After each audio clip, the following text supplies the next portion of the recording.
একটুখানি লবণ, হলুদের গুঁড়া, মরিচের গুঁড়া আর কিছুটা পরিমাণ পানি দিয়ে প্রেসার কুকারে বসিয়ে দিলাম কাঁঠালটা সিদ্ধ হবার জন্য। এই যে কাঁঠালটা সিদ্ধ হয়ে গেছে। কাঁঠালের সাথে যে আলুগুলো দেব সেগুলো একটু লবণ এবং হলুদ দিয়ে ভেজে নিচ্ছি।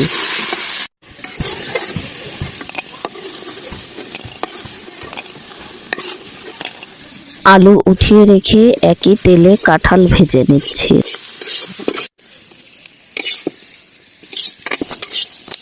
এবার কাঁঠাল উঠিয়ে রেখে কড়াইয়ে আরও কিছুটা পরিমাণ তেল দিয়ে তার মধ্যে পেঁয়াজ, মরিচ আর রসুন দিয়ে ভেজে নিয়ে এর মধ্যে আবার কাঁঠাল দিয়ে ভেজে উঠিয়ে নেব।